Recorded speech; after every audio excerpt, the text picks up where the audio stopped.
This is Hidden Killers Week in Review. A look back at the most prolific stories of the week.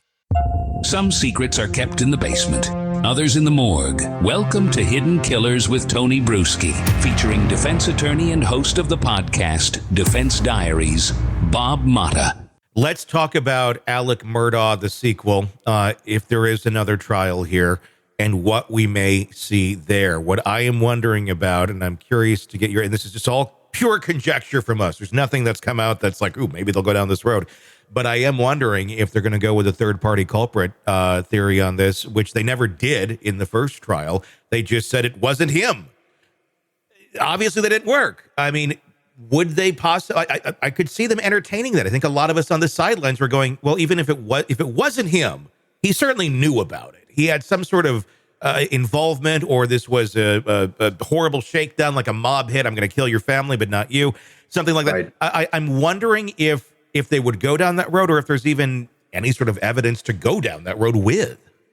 It's a interesting question, but yeah, I mean, you've got to look if you're the defense, and I have no idea if Griffin and Poot would be the two guys handling it again. Yeah, I'm assuming that they would.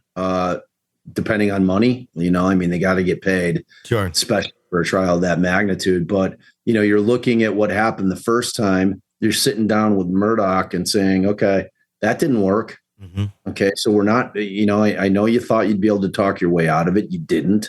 As a matter of fact, many people feel that you testifying is what made your bed for the conviction. So I would look at that, Alec, and come to the conclusion that you are not going to testify during this trial. And then, yeah, I think that you have to seriously look at, like, if not him, it had to have been a third party culprit, right? I mean, it's like, it's one or the other. It's either him. And like, I took a lot of heat for it, even though like it seemed like people didn't understand the concept that if Murdaugh is the guy who hired two bumbling fools or whatever to come onto the property in order to kill his wife and his son, and he's the person who paid them, it's as if he pulled the trigger, which has always been my theory. Yeah. Like my theory has always been, and that he said once that he was in the house, he knew it was happening, and that once it was done, he's like, all right, I'm going to handle the guns. I'm not letting you fools. Mm-hmm. We're going to use guns that are from the property. My son's leaving guns all over the place all the time. I'll figure that side of it out. And, but I'm going to handle the guns. I'm not allowing two knuckleheads out there wandering around with the murder weapons that can be tracked back to the crime. Mm-hmm. So I'm going to handle it, which he did. He handled the weapons and got rid of them. So, I think that that's what they have to lean in. Now they're going to abandon the concept of what I think actually happened is that he did get a couple of knucklehead addicts to come onto his property. He gave them, some kind of signal. Mm-hmm. And then, because like that's just the way that played out to me, just kind of like in terms of him being there, it went a little longer than he thought. He had no clue that they were going to be able to establish a time of death from Paul's phone, which was groundbreaking. Really, it's the first time I've ever seen where they really did establish a time of death by using the time that Paul's phone stopped operating because the battery wasn't charged, wherein they went back and used Paul's history and say, this is when he throws down a charger. Yep. Like he doesn't sit out there and allow his phone to die. And, he had plans that evening. There's no way that he would have just allowed his phone to die. Mm-hmm. So like he didn't know that the video had been taken, down at the kennels. And he didn't know that they were going to be able to do that in terms of establishing that timeline. So like in his mind, he thought he had plenty of time. He's like, okay, well, like I'm going to leave the property at whatever, a little after 9, make the drive out to my mom's, go in, lay in bed with her, let people see me. I'm clean. I'm clearly, in his mind, like to me, logically, that's what makes the most sense. Mm-hmm. It really does.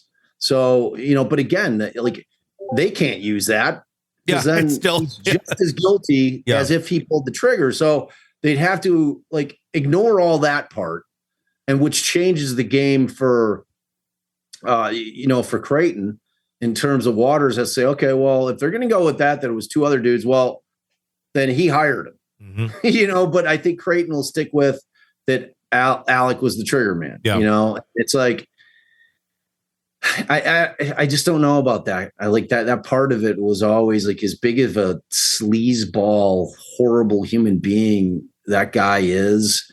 I mean, like you just can't deny the fact that he was definitely a family man. You know, he valued his people. I don't know, and I don't know him from a hole in the ground. Yeah. You know what I mean? Like, but like I can only filter things through my own mind, and I'd never be capable of doing that. Sure. Ever. You know what I'm saying? Yeah. Like I am a family man. I cherish the people that I love, and but who knows, man? You know, so I mean, it definitely has enough elements to like, or I think the result will be the same, but I think it'll still be an appointment trial to watch. Without a doubt. Yeah. Like, it's not going to be the same trial. I think at that point, like Creighton will realize that he doesn't have to put on 3 weeks of the financial crime shit on the front end. I think that he'll slice that down considerably, and, you know, and he'll be able to really kind of to get this thing to where it's a real tight ship in terms of the case that he's going to put on. So I don't anticipate it'll be as long. I think that the defense will probably get rid of they'll get rid of the two gray boys, the miniature gray boy shooting theory, that video that the defense used, that demonstrative evidence, and they'll probably try to get a little better demonstrative evidence done in terms of, you know, because like my thing when I was watching that video, I'm like, okay, well, what about just taking a knee? That puts you right at the right place. That's exactly what one could do. It's not, you know, two short people that. Right. He went and found two Oompa Loompas. Yeah. He went to Charlie's Willy Wonka's factory and recruited a couple of Oompa Loompas to do the shooting. Yeah. Wouldn't that be? Reality can sometimes be stranger than fiction. Wouldn't that be quite a case if we did find out he did hire two short people that committed this crime, and it was all that's like truly what took place. There obviously is a lot of people that don't like Alec Murdaugh. He screwed over tons of people. So I mean, there is, I think, some argument to be made that there's people that may want him dead or may want to harm him or hurt his family to get back at him, and that could create some reasonable doubt. But again, if you go down the road of the financial crimes and stuff, obviously that's, I think, one of the big things that sunk him the first time. But could it actually help him a second time of like going, look, I'm a horrible person. I screwed all of these people over. There's tons of people who hate me. Somebody, I don't know who, but somebody came and did this because they hated me. The defense, in order to do that, would have to be able to prove that they had knowledge that they had officially been screwed. Because remember, the testimony was there is that he was absolutely a pro at being able to just simply put his clients at bay by just giving them excuses. Oh, this is what's going on. Like the defense would have to be able to put on evidence that somehow some of his clients became aware of the fact that he had in fact stolen their money. You know what I mean? That they were like, otherwise that thing falls short, right? I mean, like no one can have a motive to kill somebody for them, you know, like feeling, oh, this guy stole all my money, if they don't know that he stole the money, you know, because like clients in cases realize that these things can take forever. You know, I mean, they'll talk to their friends. They're like, yeah, you know, civil cases can take a long time before you see money. I mean, they do. Sometimes people wait 6, 8, 10 years to get paid on civil cases. So they can drag, you know, so they'd have to be able to establish that. I don't know if they can or not.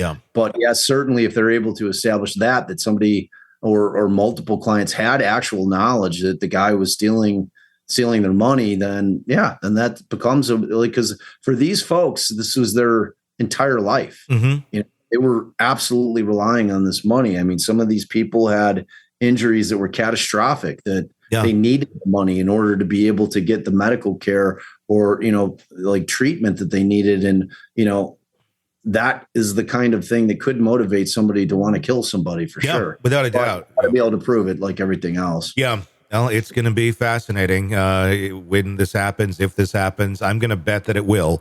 But round 2 for Alec Murdaugh. Wow. All right, true crime addicts, let's cut the crap. You're knee-deep in the gory details of your favorite podcast when suddenly a commercial hits like a bad meal. Seriously?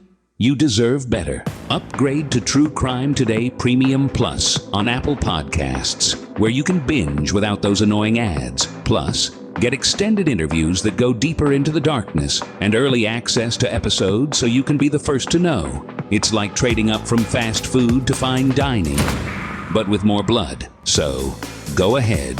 Search for True Crime Today Premium Plus on Apple Podcasts. Subscribe and feast on the good stuff.